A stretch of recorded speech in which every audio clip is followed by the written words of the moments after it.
एकरची जागा असेल तर 7.5 लाख स्ट्रीट करणं. आपला कार्यक्रम आज जो योगायोगाने सगळा घडून आला आणि आम्हाला असं वाटलं की आपण कोणी करत नसतो, म्हणजे मी केलं असं नाहीये. आता काही सर नंतर बोला ना तुम्ही, मला मी केलं असं नाहीये. आपण निमित्त मात्र असतो, आपल्याकडून करून घेणारा परमेश्वर असतो. त्यामुळे मी केल्याचा अहंकार आपल्याकडे नाही, तो पहिला आपण करून टाकला. आणि आता जे इथे आले आणि त्याच्यामध्ये सगळ्यांनी जे आतापर्यंत आम्हाला धीर दिला की आम्ही आहोत, हे सर आमच्यासाठी खूप मोठी गोष्ट आहे. आमच्यासाठी तुम्ही इथे पाऊल टाकलं हीच आमच्यासाठी खूप गोष्ट आहे, ही खूप मोठी गोष्ट आहे. कारण आम्ही जी सुरुवात जेव्हा केली होती ना, मी तर त्या 2 महिलांना घेऊन आम्ही वाडकर सरांच्या इकडे आमची सारखी मीटिंग होती. इथून निघालं की वाडकर सरांच्या घरी जातो आम्ही, मग तिथे खूप चर्चा होते आमची. मग मी त्या एका महिलेचं बोलणं ऐकल्यानंतर मी वाडकर सरांना म्हटलं की आम्ही का करायचंय, ह्यांचा डोक्याला ताप घ्यायचा, म्हणजे डोक्याला ओढून घेतले ना आपण, हे त्यांचं सगळं दवाखान्यात न्यायचंय, ते मोतीबिंदूचं ऑपरेशन करायचंय, बरंच गोष्टी आहेत. त्यांना आरोग्याची पण सुविधा द्यायची, त्यांना खाणं पिणं वेळेवर द्यायचं, हे सगळं करून आम्ही का डोक्याला ताप, म्हणजे थोडंसं मी नर्वस झाले होते की का आम्ही करायचं, कारण सपोर्ट नाही. तर वाडकर सर म्हणाले तुमच्यासाठी पुण्याची खुर्ची तिथं आहे. म्हणजे मला एक धीर, आम्ही जेव्हा नाउमेद झालो की नाही आता होणार, त्यावेळेला असे वाडकर सर आहेत, ह्या सगळ्यांनी आम्हाला धीर दिला. तसं तुम्हाला आता तुम्ही सगळे आला तर आम्हाला वाटते की हा हे पॉसिबल आहे, हे होऊ शकतं. आणि म्हणून मी सगळ्यांचे, आमच्या नेहा मॅडम तर पूर्वीपासून आम्ही वाशीमध्ये जेव्हा कार्यक्रम केले महिला मेळावे, आम्ही 15 गावातल्या महिला एकत्र केलेल्या होत्या. त्याला मला वाटतं एक 8-9 वर्ष झाली. 8-9 वर्षापूर्वी आम्ही 15 गावातल्या महिला गोळा केल्या होत्या. महिला मेळावा असे खूप कार्यक्रम आहे, म्हणजे कार्यक्रम सांगायला लागले तर मग 1 तास बोलणार नाही, पण खूप झाले. त्यावेळेसून आमच्याकडे मॅडम आहेत, त्याबरोबर आमचे आरते सर तर पहिला मी विधवा महिलांचा आलटून कुठल्याही कार्यक्रमात सर आमच्या बरोबर असतात. केवळ आले तरी आम्हाला छान वाटतं, काही नाही दुसरं नुसते बसले तरी आम्हाला, पण ते सगळ्याच आम्हाला सहकार्य करत असतात, म्हणून मी त्यांचे आभार मानते. त्याबरोबरच मृणाल शेटे मॅडम सुद्धा आम्हाला जेव्हा म्हणाले तुम्ही चांगलं काम करत आहात आणि आम्ही तुमच्या बरोबर आहोत, तेव्हा सुद्धा आम्हाला फार छान वाटलं. त्या आल्या, त्याच्याबद्दल सुद्धा आम्ही खूप आभार मानतो.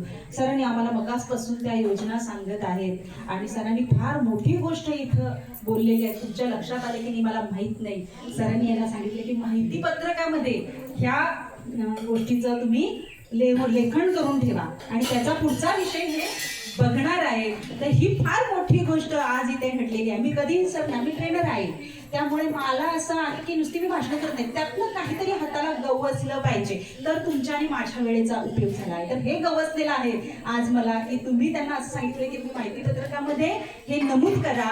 आणि सरांनी पुढे सुद्धा आपल्याला सांगितलं की ते आम्ही पुढे कसं घेऊन जायचं हे सुद्धा ते बघणार आहेत. तर तुम्ही सगळे पाठीशी असाल तर आम्हाला घाबरण्याची गरज नाही. तुमचे सुद्धा मनापासून आभार.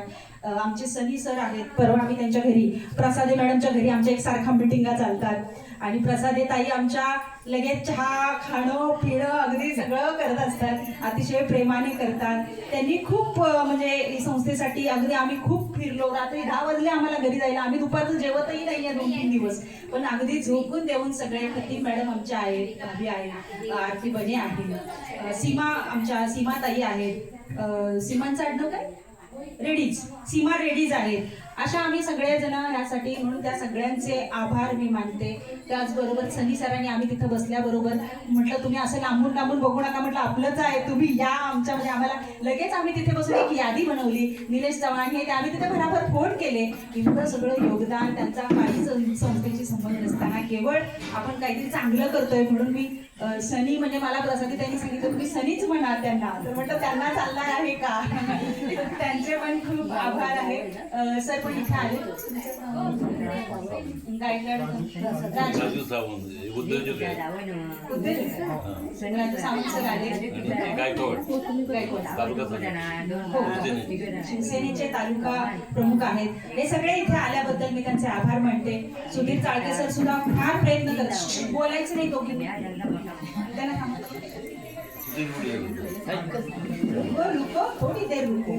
त्यांचं पण प्रतिष्ठान आहे. यांचे पण सुधीर चाळके सर जे आहेत त्यांच्याबरोबर आम्ही डिंगणीमध्ये राख्या शिकवण्याचा प्रोग्राम केलेला होता आणि ते सुद्धा गावागावामध्ये राजू धामणे आणि हे दोघं वेड्यासारखी तिकडे गावामध्ये काम करत असतात.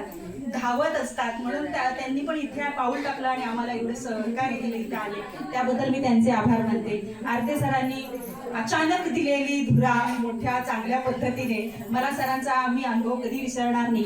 जेव्हा आम्ही पहिल्यांदा विधवा महिलांचं हळदी कुंकू घेतलं त्यावेळेला हे 3 वाजता आले होते आणि असा अनुभव आहे आमचा तो की महिलाच नाही आलेल्या ज्यांच्यासाठी कार्यक्रम घेतलाय. फक्त आमची एक ठरलेली होती, ती नटून थटून बाजू नथ बीट घालून आलेली होती, पण महिलाच आलेल्या नव्हत्या आणि सर 3 वाजता आले. सरांना म्हटलं सर 5 मिनिटं लगेच कार्यक्रमाला सुरुवात होणार. सर म्हटले आम्ही कार्यक्रमाला आलेलो नाही. आरते सर म्हटले मी काही कार्यक्रमाला आलेलो नाही, पण तुम्हाला विरोध होऊ शकतो, तिथं काहीतरी भांडण होऊ शकतं, तुम्हाला काहीतरी त्रास होऊ शकतो म्हणून मी आलेलो आहे असं म्हणून ते निघून गेले. बाकी आमचा आम्ही कार्यक्रम केला, असे ते पाठीशी असतात म्हणून. आणि आता सुद्धा त्यांनी लगेच मी सर म्हटलं तुम्ही बोला, तर सरांनी ती पण पुरा सांभाळली म्हणून त्यांचे आभार मानते. आपले हे जिल्हा बेबी ताई बोलायचं नाही आता, दोघी बहिणी नंतर थांबा. आपल्याकडे जिल्हा माहिती अधिकारी जे आहेत त्यांच्याबरोबर आम्ही पथनाट्यांचा एक कार्यक्रम आम्ही केला होता. सर तेव्हापासून आम्ही एकत्र आहोत.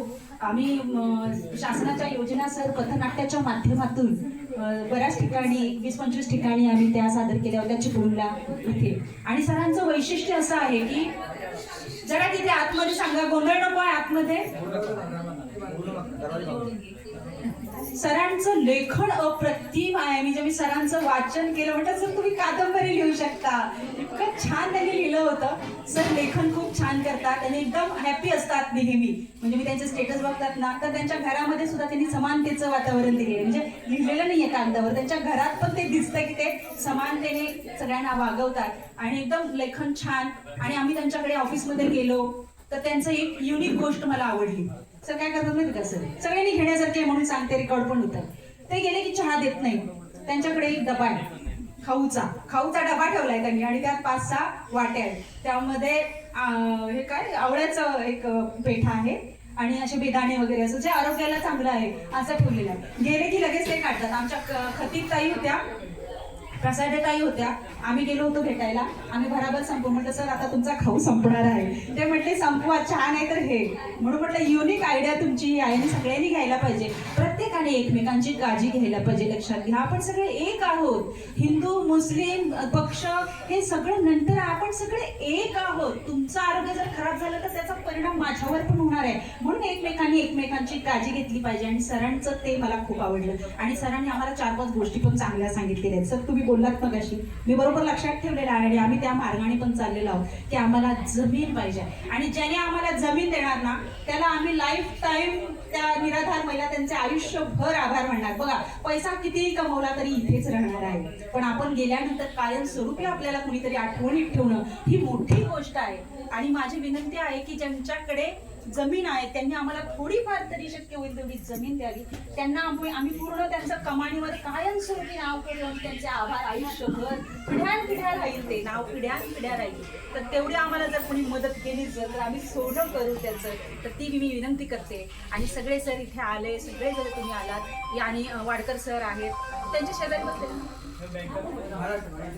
मराठी सर पण इथे आलेले आहेत. तर सगळ्यांचे मी मनापासून खूप खूप खूप आभार मानते. आणि आपला कार्यक्रम सर अध्यक्षांच्या परवानगीने संपला असं जाहीर करते. आणि दुसरी गोष्ट, जर कोणाला देणगी द्यायची असेल तर आमच्या खतीब भाभींकडे पावती पुस्तक आहे, तर तुम्ही देणगी देऊ शकता. आणि त्याचबरोबर आपल्यासाठी पुलाव आणलेला आहे, खाल्ल्याशिवाय कोणीही जाऊ नये.